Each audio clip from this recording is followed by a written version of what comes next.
મારી યુટ્યુબ ચેનલમાં આપ સૌનું સ્વાગત છે. હું વર્ષાબેન કટકિયા. જય બાબા સ્વામી, જય ગુરુદેવ. આજે આપણે બનાવવાના છીએ ફરાળી ગોટા. ફરાળી ગોટા બનાવવાના છે. એને માટે આપણે આ 3 કિલો બટેટા બાફ્યા છે. પછી નારિયેળનું છીણ લીધું છે, ખાંડ લીધી છે, નિમક લીધું છે, માંડવીનો ભૂકો લીધો છે સિંગનો, અને આદુ મરચાંની પેસ્ટ લીધી છે. એના માટે આપણે મરી પાવડર લીધો છે, તજ પાવડર લીધો છે, અને કોથમીર પણ લીધી છે. ઝાઝી કોથમીર નાખશું. અને ખટાશ માટે આપણે 2 લીંબુના કટકા બનાવ્યા છે. તો હવે આપણે આ રેસીપી શરૂ કરશું. પહેલાં તો આપણે આને છૂંદી નાખવાના છે બટેટાને મસ્તથી. જો તમે જોઈ શકો છો આવી રીતના. અને આપણે આમ મેશ કરી લેશું. આમ જ કરવાના. જો આપણે આને બધું છૂંદી લીધું છે આવી રીતના, આમ એકદમ આમ મસળીને એમ માવો બનાવી લીધો છે તૈયાર. તો તમે જોઈ શકો છો.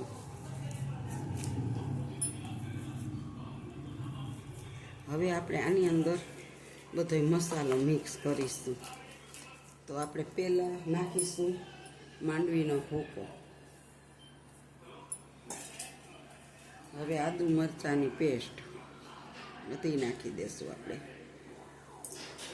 તમે જેવું તીખું ખાતા હોય નાખવાનું. જો અમે તો ફૂલ તીખા મરચાં અને તાજું આદુ. હવે નાખશું અંદર તજનો પાવડર. હવે નાખીશું આપણે તીખાની ભૂકી. 1 ચમચી નાખી તીખાની ભૂકી.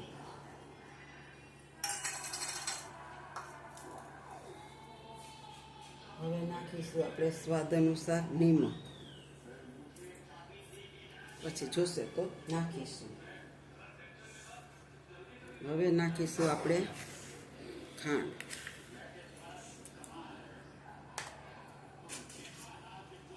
હવે નાખીશું આપણે ધોઈને સાફ કરેલી કોથમીર. કોથમીર તો ઝાઝી હોય ને એમ સરસ લાગે. આપણે આમાં કોથમીર ઝાઝી નાખી છે, જો તમે જોઈ શકો છો. અને હવે આપણે આમાં નાખીશું સૂકા ટોપરાનું ખમણ.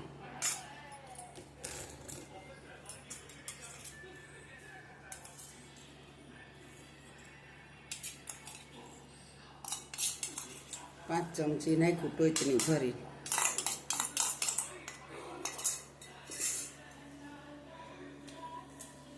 હવે આ બધું પહેલાં આપણે મિક્સ કરી લેશું.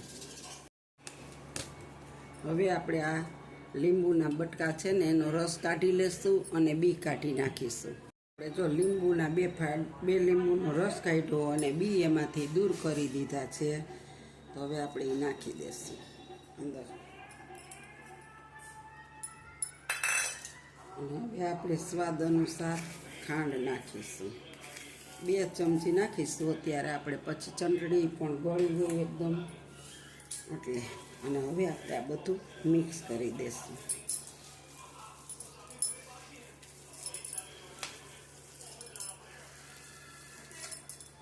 આજે શ્રાવણ મહિનાનો સોમવાર છે બીજો.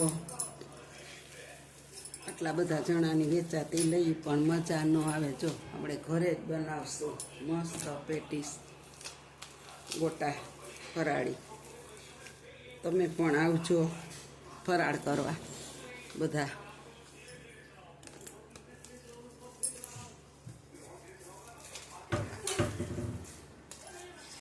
કોથમીર હજી ઓછી લાગે છે, બધી નાખી દેશું.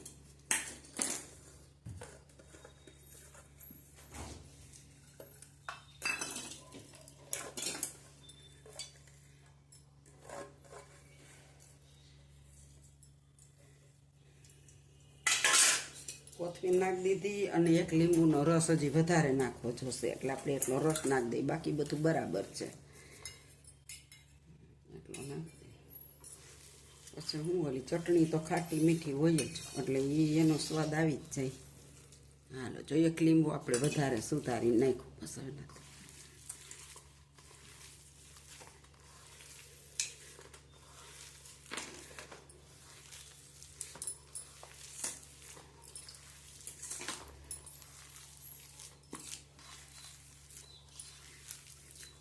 ગરમ મસાલો તજ તીખાની નાખ્યા.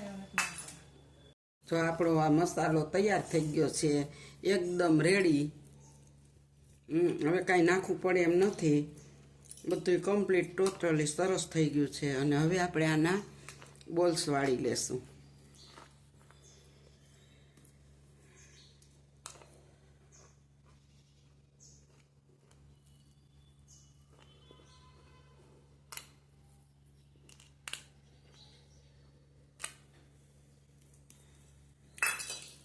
હવે જો આપણે આવી રીતના આના બોલ વાળી લેવાના મસ્ત. જો તમે જોઈ શકો છો, આવડા બધાય વાળી લેશું. જો આ પોચા એકદમ બાફેલા હોય ને તો ફટોફટ ખમણાઈ જાય છે, જરાય વાર નથી લાગતી અને જરાય લમ્સ ન રહે આની અંદર. તો તમે જોઈ શકો છો, સાવ એકદમ રાહડ રાહડ બાફેલા છે આ બટેટા આપણા.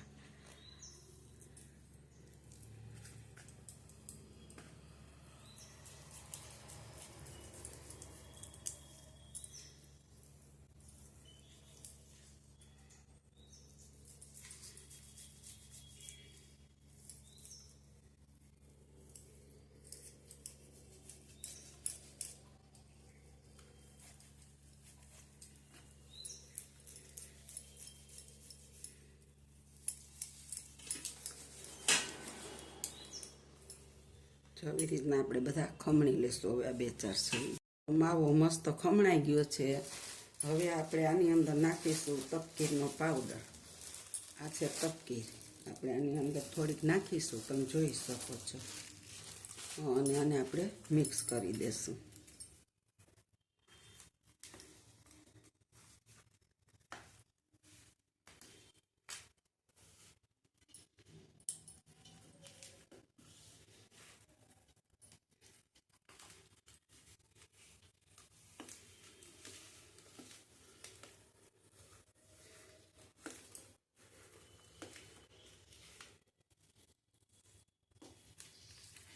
આનો આપણે માવો મિક્સ કરી દેશું. જો આપણો માવો તૈયાર થઈ ગયો છે. હવે આપણે સહેજ તેલવાળી આંગળી કરી લેશું હાથ, અને આને આપણે ભેગો કરી લેશું. જો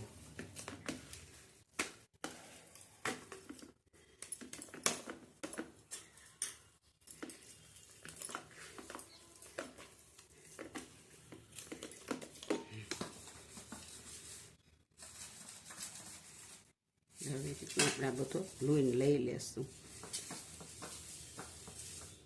કારણ કે તપકીર ચીકણી હોય, બટેટા ચીકણા હોય, એટલે ચીકાશ વધારે પકડે છે.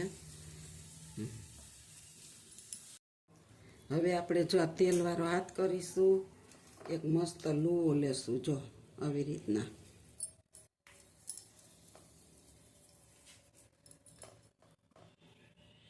અને આપણે આને આમ થોડુંક થેપી લેશું. અને એની અંદર આપણે આ એક પાટ ભરી દેશું બોલ્સ, અને આવી રીતના આપણે એને ભેગું કરી લેશું.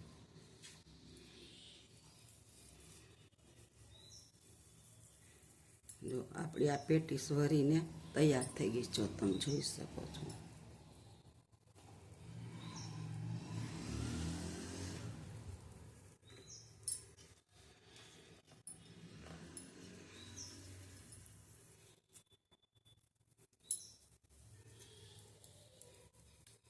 એવી જ રીતના આપણે બીજી થેપી લેશું. જો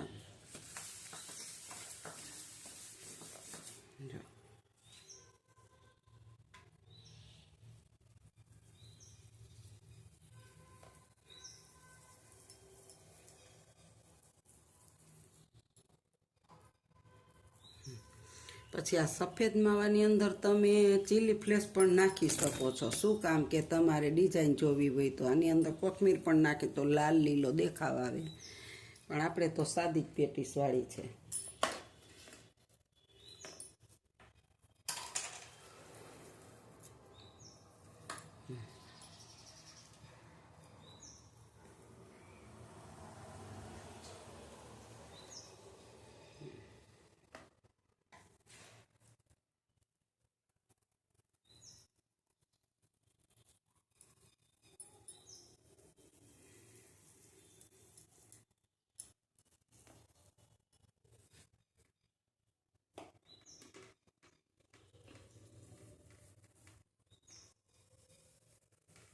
એને પણ આપણે લોટ નાખીને આવી રીતે રગદોળી લેવાની છે, એટલે એકાબીજી ચોટે નહીં અને મસ્ત થઈ જાય.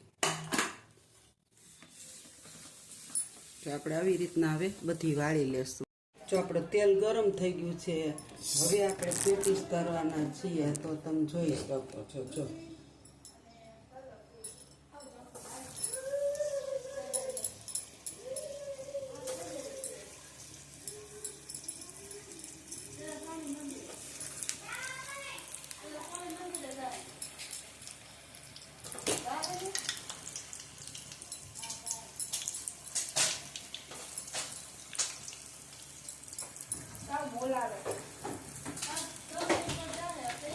તો આપણે પહેલાં આમ તો આપણી પેટીસ આપણે તરીએ છીએ.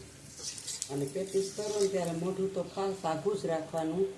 ક્યારેક ક્યારેક એવું બને કે પેટીસ ફૂટે હોતી. ઘણા એમ વાતું કરતા હોય જો કે મારે તો એક વાર ફૂટી નથી, પણ બાઈ વાતું કરતી હોય કે એલો પેટીસ ફૂટી તે દુની અમે તો કરવાની જ બંધ કરી દીધી. પણ જો પહેલાં એને આવી રીતના કે એક છત્રીનો સળિયો હોય ને, એવો ઝીણો સળિયો હોય ને, તો એનેથી આમ તળીએ ઘસી ન લાવવાની. જો તમે જોઈ શકો છો આપણી પેટીસ તળાવી.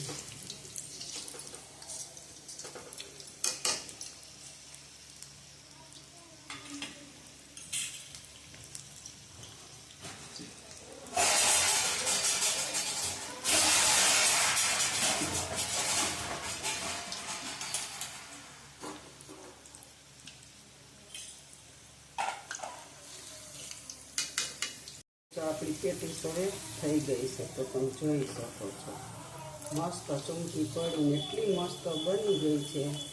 તો બસ આપણે આટલી જ તળાવા દેવાની છે, એકદમ લાલ નથી કરવાની. તો તમે જોઈ શકો છો, જોતાં જ ખાવાનું મન થઈ જાય ને એવી બનીશું. મસાલો પણ એવો બન્યો તો એટલો ટેસ્ટી બન્યો છે કે તમને એમ થાય કે આપણે જલ્દી મોઢામાં મૂકી જાય, એટલી મસ્ત પેટીસ થઈ છે. અને આપણે જો આ ધીરે ગેસે જ તળી. જો હું તમને બતાવું, સાવ આપણો ગેસ ધીરો જ છે, ફૂલ નથી. અને આને ધીરે ધીરે ગેસે જ આપણે ચોળવવાની છે, તળવાની છે.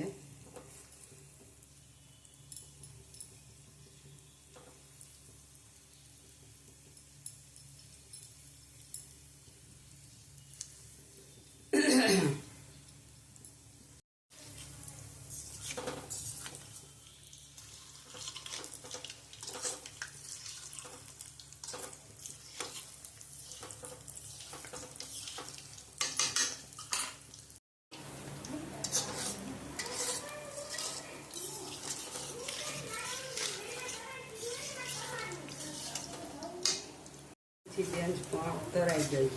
અને આપણે 3.5 કિલો બટેટા હતા, બીજું બધું આવતા બધું કુલ 4 કિલો થયું છે.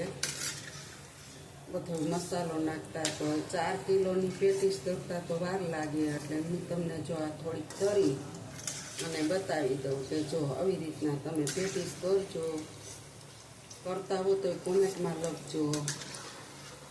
અને અમે તજ અને તીખા નાખ્યા છે ને, એનો ટેસ્ટ બહુ ફૂલ સરસ આવે છે. એટલે ગરમ મસાલો તો પહેલેથી તમને ખબર છે, મારા એક વિડીયામાં લગભગ ઓછો જ હશે. ગરમ મસાલો મેં નથી ખાતા, ગરમ મસાલો નથી કોઈને ગમતો, ઉલટી ખાવા માંડે તો શું છે.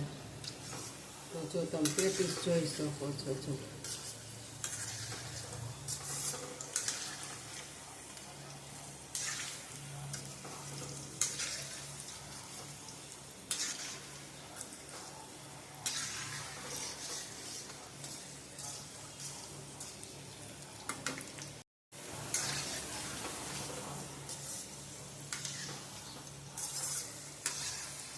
તો આપણે આને ધીરે ગેસે તરવાની છે. તો મારી પેટીસ બનાવવાની રેસીપી જો તમને સારી લાગી હોય તો લાઈક કરજો, શેર કરજો, બેલ બટન દબાવવાનું ભૂલતા નહીં. અને તમે પણ બનાવજો અને બનાવીને મને કોમેન્ટમાં લખજો કે આ રીતે બનાવી તો કેવી બની છે.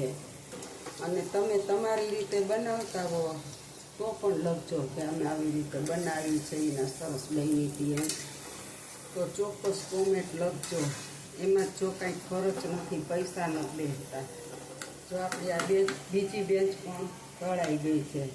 તો હવે આપણે આને કાઢી લેશું. તો આ મારી તમને રેસીપી સારી લાગી હોય તો લાઈક કરજો, શેર કરજો, બે લાઈક બટન દબાવવાનું ભૂલતા નહીં. અને આવજો. જય બાબા સ્વામી, જય ગુરુદેવ.